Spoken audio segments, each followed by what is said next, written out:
नमस्कार।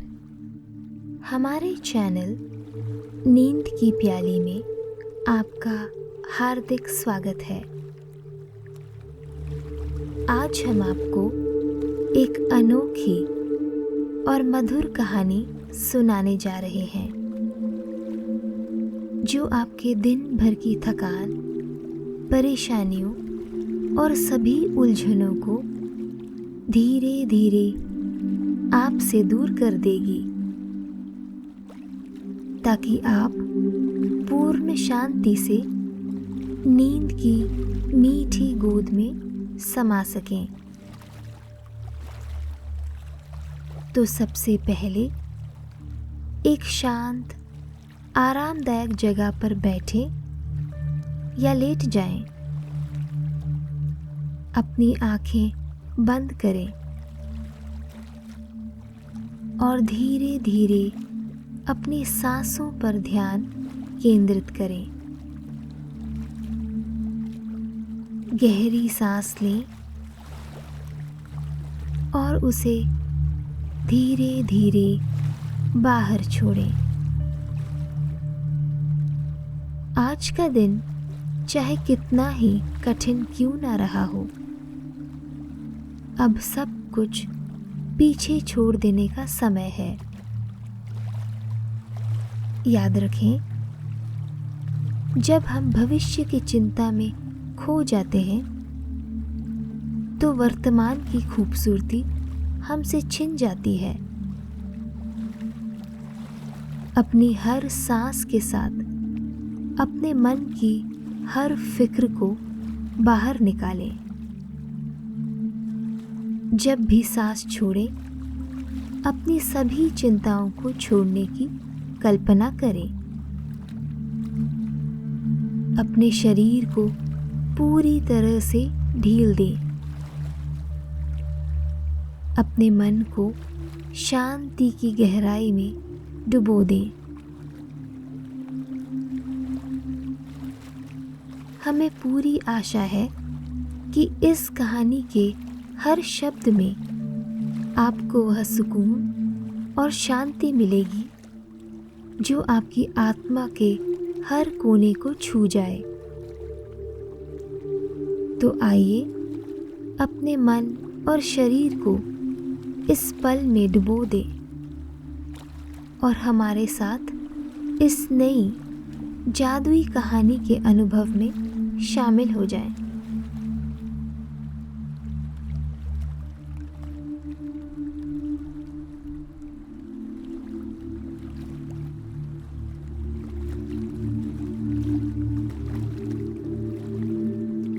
समुद्र के किनारे बसा एक छोटा सा गांव था, जहां समय जैसे थम सा गया था।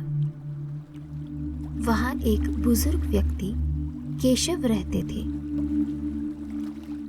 समुद्र की ठंडी हवा हमेशा पुरानी यादों की कहानी कहती थी, लेकिन सबसे प्यारी यादें वे थी जो केशव की अपनी स्वर्गीय पत्नी करुणा से जुड़ी हुई थी।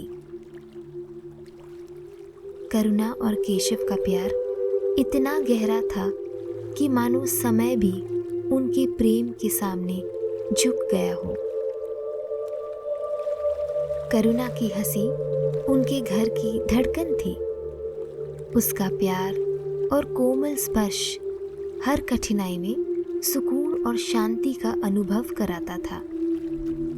मानो जीवन की हर आंधी के बीच एक सुकून भरी छांव हो। दोनों ने जीवन के हर उतार चढ़ाव का सामना एक दूसरे का हाथ थामे किया।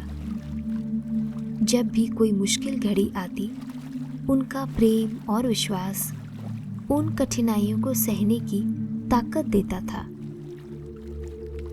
ऐसा लगता मानो उनका साथ हर दुख को सहने का आधार हो। लेकिन जब करुणा इस दुनिया को अलविदा कह गई, केशव का जीवन जैसे रुक गया। मानो एक खालीपन का बोझ उनके जीवन में समा गया। करुणा के बिना केशव को जीने का अभ्यास नहीं था।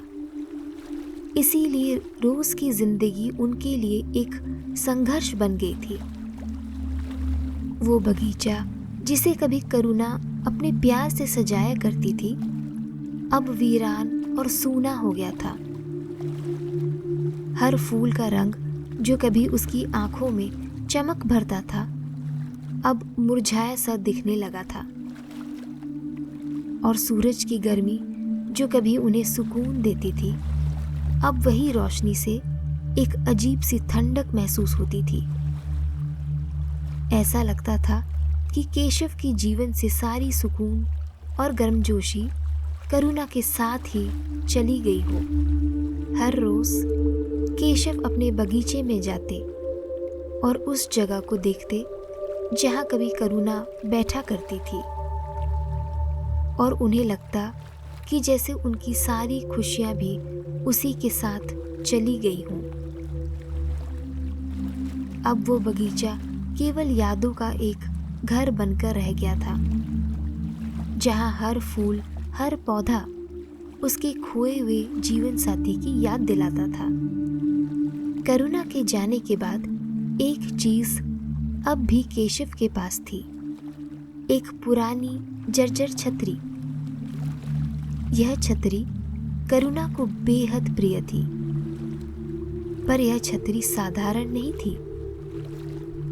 एक बार एक अनजान यात्री ने इसे करुणा को उपहार में दिया था।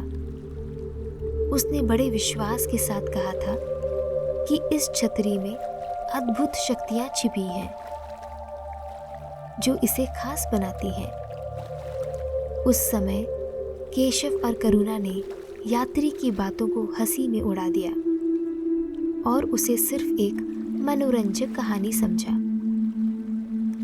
लेकिन अब जब करुणा नहीं थी, तो वही छतरी केशव के लिए उसकी सबसे कीमती निशानी बन गई थी, उसकी यादों का आखिरी धागा जो उसे करुणा से जोड़ता था। एक धुंधली शाम को जब हल्की बारिश की बूंदें गिरने लगी, केशव ने तय किया कि बाहर बगीचे में बैठकर बारिश का मजा लिया जाए। उन्होंने वही जर्जर छतरी उठाई और बगीचे की ओर चल पड़े, जहां वे और करुणा ने एक दूसरे के साथ हंसते बोलते कितनी प्यारी शामें गुजारी थी। जैसे ही उसने छतरी खोली, बारिश की बूंदें उस पर गिरने लगी। लेकिन आज की बारिश में कुछ खास था।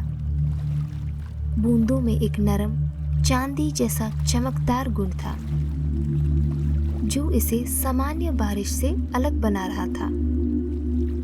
और तभी उन बूंदों की ध्वनि के बीच एक परिचित आवाज गूंजने लगी।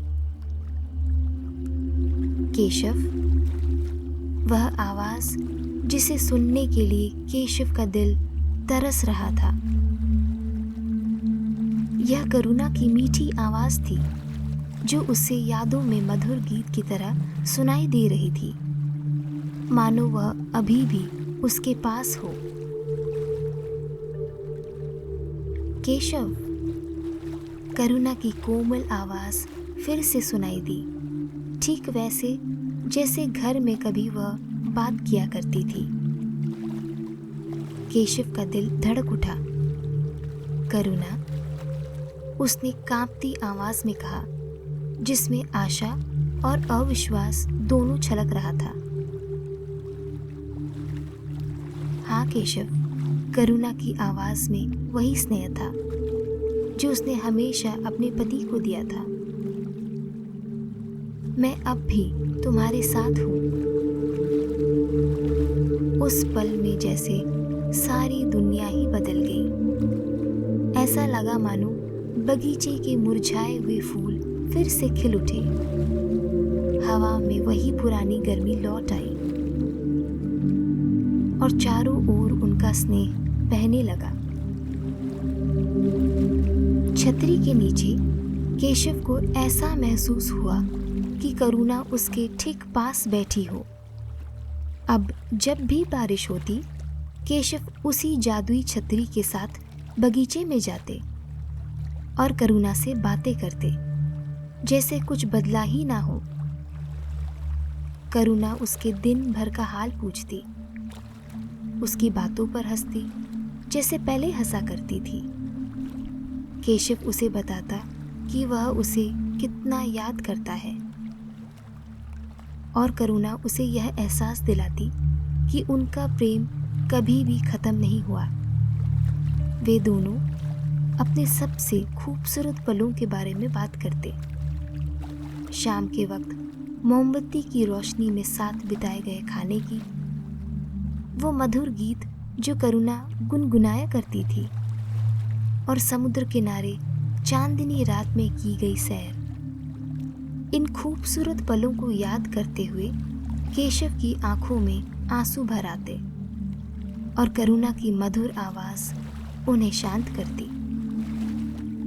जैसे जैसे छतरी का जादू चलता रहा, केशव को एहसास हुआ कि यह सिर्फ करुणा की आवाज सुनने का जादू नहीं था, बल्कि उनके उस प्रेम का प्रतीक था जो इतना गहरा था कि उसने जीवन और मृत्यु के बीच की दूरी को भी पार कर लिया था।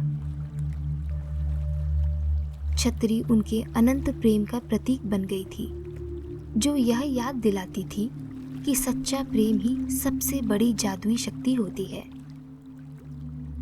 गांव के लोग अक्सर इस सोच में पड़ जाते कि इस बूढ़े व्यक्ति का इस पुरानी छतरी के साथ क्या वास्ता है, लेकिन उन्हें यह एहसास जरूर था कि उस छतरी और केशव के बीच एक गहरा संबंध है। फिर एक दिन केशव इस दुनिया से विदा हो गए। वह अपनी प्रिय छतरी के साथ शांति से मुस्कुराते हुए चले गए, जैसे करुणा से फिर से मिल गए हों। उनके चेहरे पर शांति की ऐसी झलक थी जो मानो कह रही थी कि वह अब पूरी तरह से सुकून में है, जैसे उसकी सबसे बड़ी इच्छा पूरी हो गई हो। वह छतरी जो केशव के साथ हमेशा रहती थी, अब बगीचे में अकेली छोड़ दी गई थी। यही साधारण छतरी अब उनके अनंत प्रेम कहानी की मुख्य गवाह बन गई थी। गांव वाले जब भी बारिश के समय उस बगीचे के पास से गुजरते, तो कभी कभी उन्हें केशव और करुणा की धीमी हंसी सुनाई देती। तो दोस्तों, सच्चा प्रेम विशेष रूप से दो बुजुर्ग साथियों के बीच समय के साथ और भी गहरा और मूल्यवान हो जाता है। प्रेम एक अमूल्य धरोहर है जिसे केवल युवा अवस्था में ही नहीं, बल्कि जीवन के हर पड़ाव पर संजो कर रखा जाना चाहिए। केशव और करुणा की तरह जब हम प्रेम को सम्मान और आदर देते हैं, तो वह हमारे जीवन में हमेशा जिंदा रहता है, चाहे जीवन की यात्रा ही अंत क्यों न हो जाए।